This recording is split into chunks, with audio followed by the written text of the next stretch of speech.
Assalamualaikum warahmatullahi wabarakatuh. Saya Insinyur Fitriani. Di sini saya akan menjelaskan tentang oogenesis atau pembentukan dari sel telur.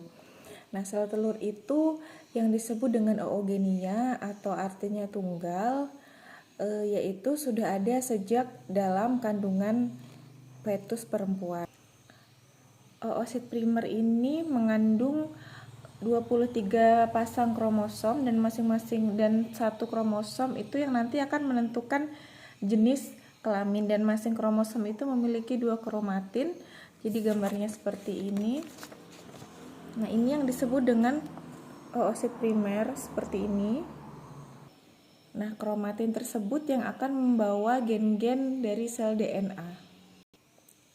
Tadi yang kita jelaskan adalah oosit primer dan ada yang dinamakan dengan oosit sekunder. Nah, oosit sekunder ini kemudian dia berdiferensiasi membelah menjadi 3, yaitu satu sel telur yang matang dan satu lagi menjadi badan bipolar, sehingga terdapat 3 bagian. Dan ketiga bagian itu akan berdegenerasi ataupun meluruh, dan satu sel ovum yang masak itu akan mengalami fertilisasi atau pembuahan, kemudian mengalami yang namanya perkembangan embrional. Gambarnya seperti ini, yang mengalami diferensiasi jadi dia berkembang ya. Nah, ootit yang matang tadi dia akan berkembang dan matang menjadi sel telur atau yang disebut dengan ovum.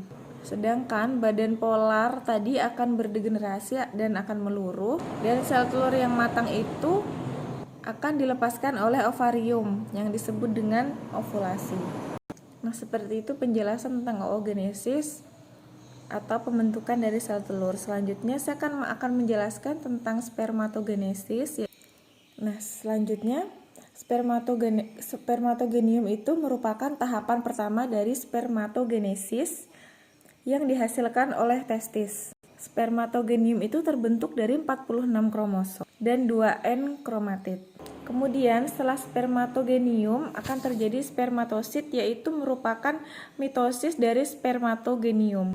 Pada tahap ini tidak terjadi pembelahan. Spermasit primer ini sama terdiri dari 46 kromosom dan 4 N kromatid. Gambarnya yang seperti ini.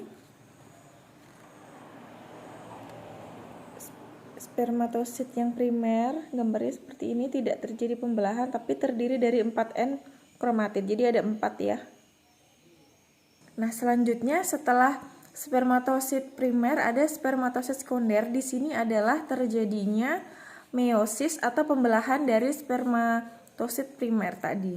Spermatosit sekunder ini terbentuk dari 23 kromosom dan 1 N kromatid. Gambarnya seperti ini.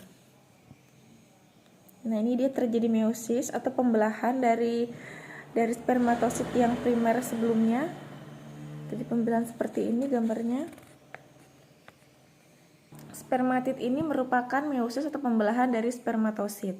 Pada tahap ini yaitu terjadi pembelahan yang kedua. Spermatid ini terbentuk dari 23 kromosom dan 1 N kromatid. Nah, yang terakhir adalah sperma. Ini merupakan meiosis atau bentuk matangnya dari spermatid. Pada tahap ini terjadi diferensiasi sperma, yaitu terdiri dari 23 kromosom dan 1 N kromatid.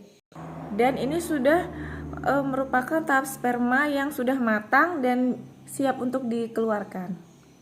Terima kasih.